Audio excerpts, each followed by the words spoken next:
In the biting chill of a late November evening in Chicago, Jack stood at a dimly lit bus stop, clutching a worn folder stuffed with rejection letters. The wind sliced through his threadbare coat, a relic from better days when he built bridges and community centers as a civil engineer. Now, those days felt like a distant memory, overshadowed by years of loss and struggle. His calloused hands gripped the folder tighter, as if it could shield him from the cold or the weight of his circumstances. Around him, the city hummed with indifference. Cars honked, neon signs flickered, and strangers hurried past, their faces buried in scarves.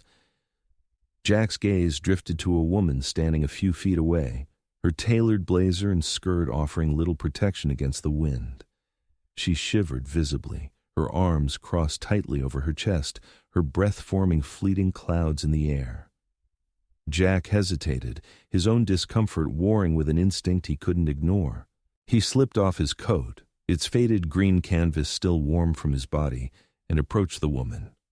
She startled at his movement, her eyes wary, but Jack held the coat out with a quiet gesture, insisting without words. She hesitated, then accepted it, draping the heavy fabric over her shoulders. Her name was Elise, she offered softly, pressing a business card into his hand as a gesture of gratitude. Jack nodded, pocketing the card without looking at it, and returned to his spot by the curb. The cold bit deeper now, but a small warmth lingered in his chest, a flicker of purpose he hadn't felt in months. Jack trudged back to his pickup truck, parked in an alley near the bus stop. The vehicle was more home than transport now, its cracked seats and cluttered dashboard a testament to his unraveling life. He climbed inside, the familiar creak of the door a small comfort. His thoughts wandered to his late wife, Sarah, whose laughter once filled their small apartment, and their daughter, Mia, now in foster care. The memory of Sarah's illness, a relentless cancer that stole her in months, clung to him like damp clothes. Jack had promised Mia he'd bring her home, but each rejection letter in his folder chipped away at that vow. He pulled the business card from his pocket, its crisp edges foreign in his rough hands. Elise Harper, CEO, Horizon Ventures. The title meant little to him. It was just another name in a city that had turned its back. In the quiet of his truck, Jack's mind drifted to the past. He saw himself on construction sites, blueprints spread across makeshift tables, his hands steady as he shaped foundations for schools and homes. Those were years of pride, of building something lasting. But the recession hit, contracts dried up, and Sarah's medical bills piled higher than his hopes. When she passed, Jack lost more than his partner. He lost his anchor. Mia, barely 7, became his reason to keep going, but even that was slipping away. The social worker's visit last month had been a gut punch, her clipped tone explaining that Jack's unstable situation wasn't suitable for a child. He'd promised Mia he'd fix it, his voice breaking as she clung to him, her small hands leaving imprints on his heart. Elise, meanwhile, sat in her high-rise office the next morning, Jack's coat draped over a chair. She traced the frayed seams, her fingers brushing against a folded piece of paper in the pocket. Unfolding it, she found a child's drawing, a stick figure family under a bright yellow sun with "I love you, Dad, Mia," scrawled in uneven crayon. The image struck her like a wave, pulling her back to her own childhood. She remembered a winter night, not unlike the one at the bus stop, when a stranger had wrapped her in a warm scarf, offering her a moment of kindness that changed her trajectory. That memory had fueled her rise from a struggling foster kid to the head of Horizon Ventures, a company she'd built on innovation and grit. The drawing in her hands felt like a mirror, reflecting a part of her she'd buried beneath corporate success. Elise's office buzzed with activity, phones ringing, assistants darting between meetings, but her focus remained on the drawing. She summoned her assistant, Nora, and handed her the business card Jack had left behind. Nora, efficient and sharp, promised to track him down. The task wasn't simple. Jack's life left faint traces, no permanent address, no social media footprint, just a prepaid phone number and a history of engineering jobs that ended abruptly. Nora's team pieced together what they could. A once respected engineer, now a drifter living out of his truck, his life fractured by loss. Elise listened to the report, her gaze fixed on the city skyline beyond her window. She didn't know Jack, but the drawing told her enough. She needed to find him, not out of pity, but because she recognized something rare in his gesture, a spark of humanity worth preserving. Elise drove to the south side of Chicago, where Nora's research suggested Jack might be. The streets were lined with warehouses and empty lots, the air heavy with the scent of diesel and damp concrete. She found his truck parked near a loading dock, its faded paint blending into the gray surroundings. Jack was there, sorting through a bag of clothes, his movements slow and deliberate. When he saw Elise, his face registered shock, then embarrassment. She approached carefully, her voice steady as she explained she wasn't there for thanks. She wanted to understand the man behind the coat, the one who gave without expecting anything in return. Jack shifted uncomfortably, unused to being seen. Their conversation was brief, stilted, but Elise left with a promise to return, her mind already turning over possibilities. The next day, Elise spotted Jack at a construction site in a nearby neighborhood, his hard hat tilted as he spoke to a foreman. She watched from a distance, noting the way he carried himself, tired but unbowed. She approached with 2 coffees, handing one to him without preamble. She mentioned an opportunity at Horizon Ventures, a chance to talk about a role that could use his experience. Jack's eyes narrowed, skepticism etched into his weathered face, but the warmth of the coffee and Elise's quiet persistence softened his resolve. He agreed to meet her at her office, though doubt lingered in his steps as he followed her car through the city's maze of streets. The glass doors of Horizon Ventures gleamed under the Chicago skyline, a stark contrast to the gritty construction site Jack had left behind. He stepped into the lobby, his work boots scuffing the polished marble, the folder of rejection letters tucked under his arm like a shield. Elise led him through a maze of sleek offices, her confident stride a counterpoint to his hesitant steps. The air buzzed with the hum of productivity, keyboards clacking, voices murmuring in glass-walled meeting rooms. Jack felt out of place, his flannel shirt and stubbled jaw drawing curious glances from employees in tailored suits. Elise, unfazed, guided him to a conference room with a view of Lake Michigan, its waters glinting in the late morning light. She offered him a seat and a glass of water, her demeanor calm but purposeful. Elise spoke of a role she envisioned for Jack, not as an engineer in the traditional sense, but as a consultant for human values and community impact. Horizon Ventures, she explained, was more than a tech firm. It was a force for change, building solutions that prioritized people over profit. Jack's act of kindness at the bus stop, she said, revealed a perspective her company needed. His brows furrowed, doubt creeping in. He was no corporate strategist, no polished speaker. His life was a patchwork of loss and survival, not a resume of leadership. Yet Elise's conviction was unshakable, her eyes holding his with an intensity that made him pause. She saw something in him, a capacity to inspire, rooted in the quiet strength of his actions. Jack left the meeting with a tentative agreement to try the role, though skepticism lingered like a shadow. He returned to his truck, the city's noise fading as he sat in the familiar confines of the cab. The idea of working in an office, shaping a company's culture, felt as foreign as the skyscrapers around him. He thought of Mia, her bright eyes and unwavering trust in him. If this job could bring her back, he'd navigate any uncertainty.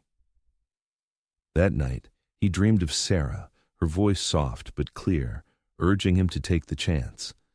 The dream lingered as he woke, a faint warmth cutting through the cold of his makeshift home.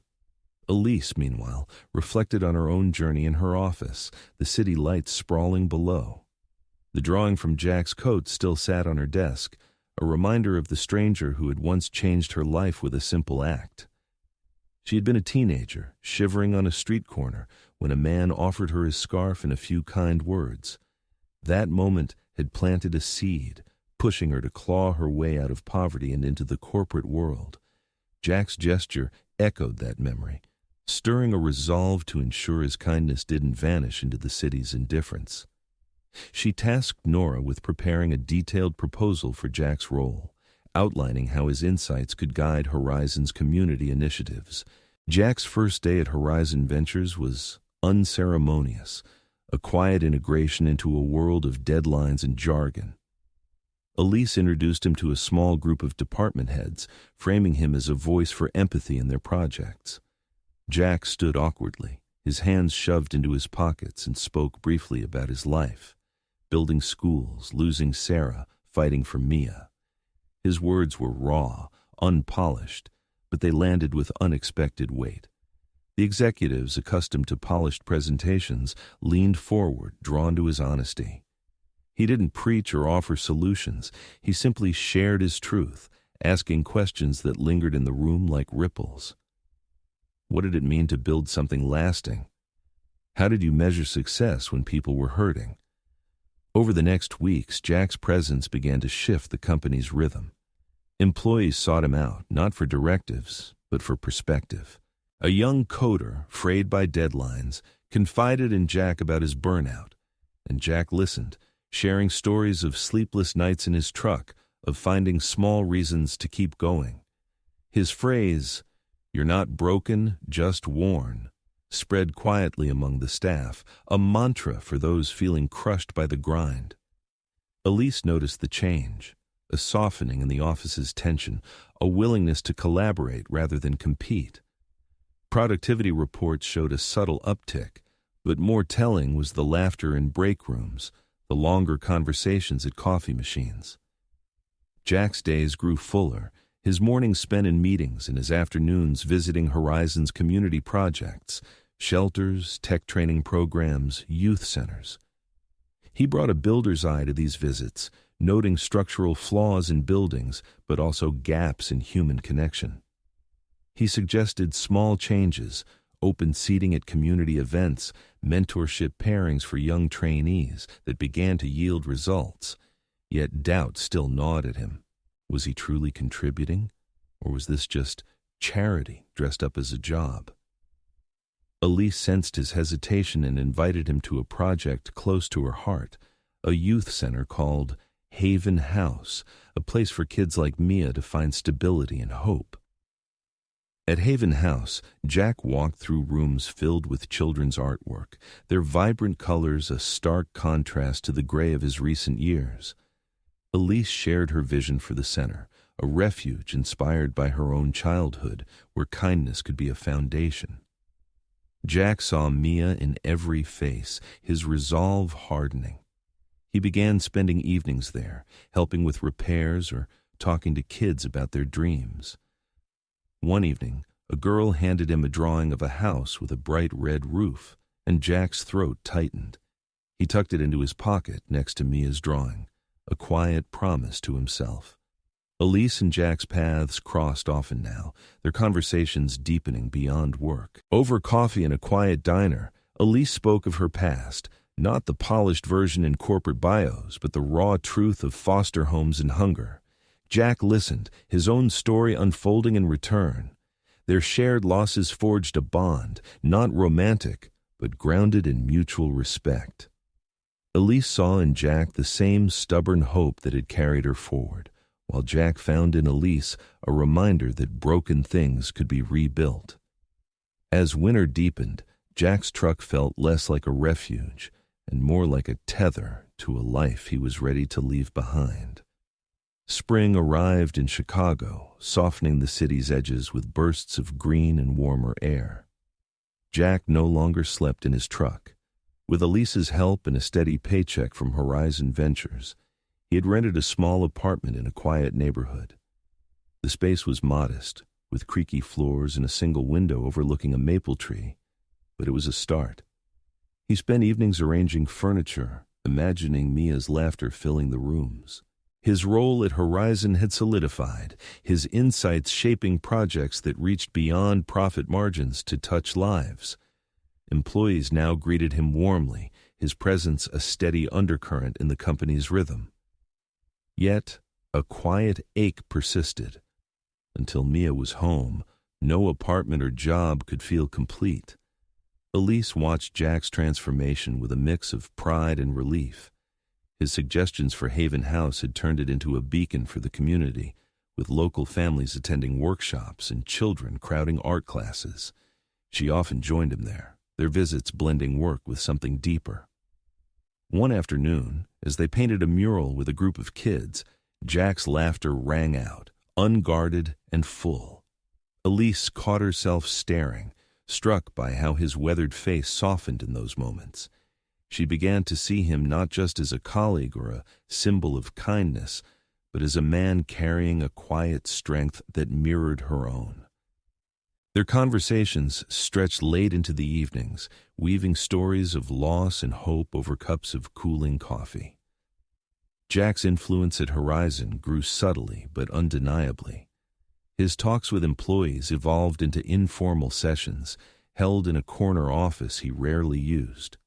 People shared their struggles, deadlines, doubts, the weight of ambition, and Jack listened, offering no grand solutions but a perspective that reframed their burdens.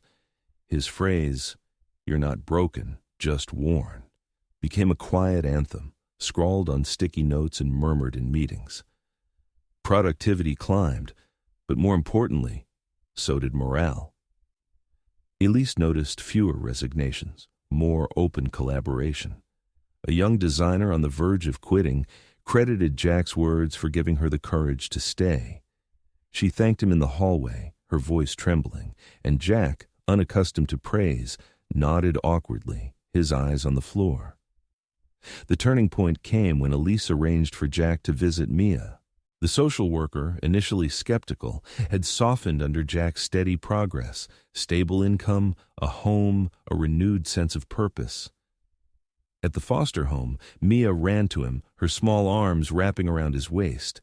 Jack knelt, holding her tightly, his breath catching as she whispered about her new drawings. He promised her a home soon, his voice steady despite the lump in his throat.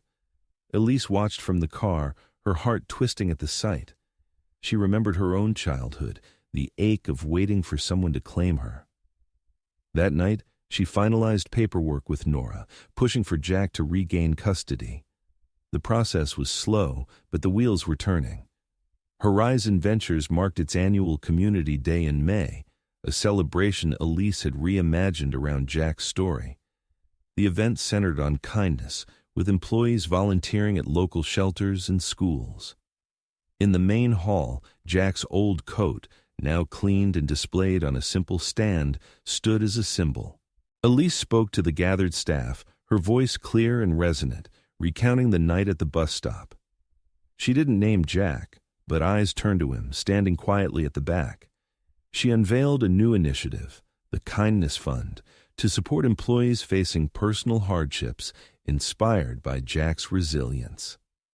As applause rose, Elise handed Jack a folder, not of rejections, but of documents granting him ownership of a small house in a nearby suburb, a gift from the company. Jack stood frozen, the weight of the gesture sinking in.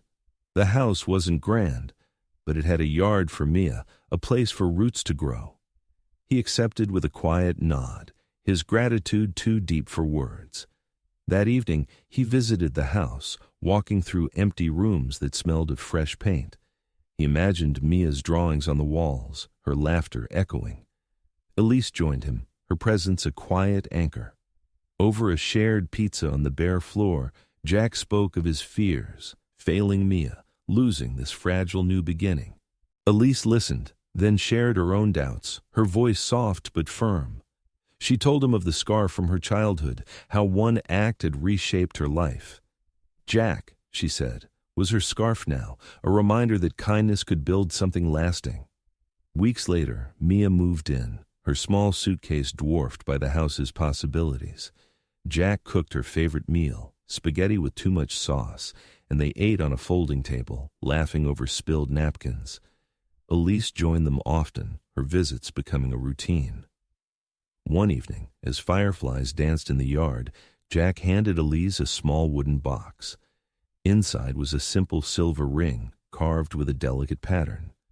He didn't kneel or make grand declarations. He simply asked if she'd share this life with him. Elise, her eyes bright with tears, nodded, slipping the ring onto her finger. Their wedding came quietly, in a community center filled with Haven House kids and Horizon staff, the air thick with love and second chances. Years later, the coat remained at Horizon, a quiet symbol in the lobby. Jack and Elise, now partners in every sense, led the company's community efforts, their work touching lives across Chicago. Mia thrived, her drawings filling the house, each one a testament to a family rebuilt. Employees still quoted Jack's words, and the Kindness Fund grew, supporting countless others. The story of the bus stop lingered, not as a legend, but as a reminder. One small act could ripple outward, mending what seemed broken. Jack, once a man adrift, had become a cornerstone, his life a proof that kindness, given freely, could change the world.